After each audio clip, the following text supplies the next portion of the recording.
নমস্কার and I welcome to national affairs. আজকে তোমাদের সামনে খুবই গুরুত্বপূর্ণ একটা টপিক নিয়ে আলোচনা করব। তবে তার আগে জিজ্ঞেস করব তোমাদের কাছে একটা কোশ্চেন, যেমনটা আমি করেই থাকি।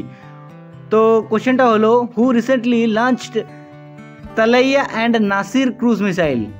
অপশানটা দেখে তোমরা এর উত্তরটা করো কমেন্ট সেকশানে, এবং এর উত্তরটা আমি চেষ্টা করব ভিডিওর শেষে দিয়ে দেওয়ার। তো শুরু করছে আমাদের আজকের টপিক। সেটা হলো যে তোমরা এখানে স্ক্রিনে দেখতে পাচ্ছ যে isolated novel bacteria named Pantoea tagorei as a tribute to Rabindranath Tagore, first Indian Nobel laureate and Rabindranath Tagore, an agriculturalist, WGS based study for bacterial identification. মানে বিশ্বভারতী বিশ্ববিদ্যালয়ে একটা ব্যাকটেরিয়ার আবিষ্কার করলো, মানে খোঁজ পেয়েছে যেটা, সেটার যে ব্যাকটেরিয়াটার নাম সেটা হলো পেন্টোয়াটেগরি।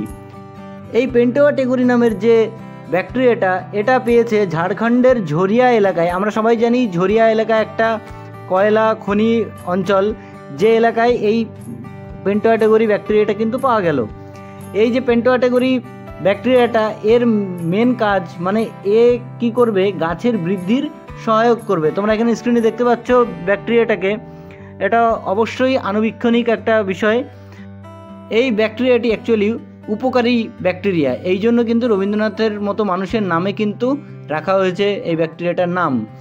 এবং এর যে মেন কাজ সেটা হলো যে এই ব্যাকটেরিয়া মাটি থেকে কিন্তু পটাশিয়াম শোষণ করবে, মাটি থেকে পটাশিয়াম শোষণ করে গাছের বৃদ্ধির সহায়ক হবে। তো এই ছিল আমাদের আজকের টপিক, আশা করছি তোমরা বুঝতে পেরেছো। তো এবার আমরা চলে আসবো আমাদের কোশ্চেনটাতে। কোশ্চেনটা ছিল যে who recently launched Talaiya and Nasir cruise missile? এখানে option C is the correct answer. Iran কিন্তু রিসেন্টলি ইসরায়েলের যে ভয় তাকে কাটিয়ে ওঠার চেষ্টা করার জন্য কিন্তু এই সমস্ত মিসাইল লঞ্চ করছে। তো এই ছিল আমাদের আজকের টপিক, আশা করছি তোমাদের ইনফরমেটিভ লেগেছে ভিডিওটা। সঙ্গে থাকো এভাবেই, কোনো একটা ইম্পর্টেন্ট টপিক নিয়ে এসে আমি আবার হাজির হব।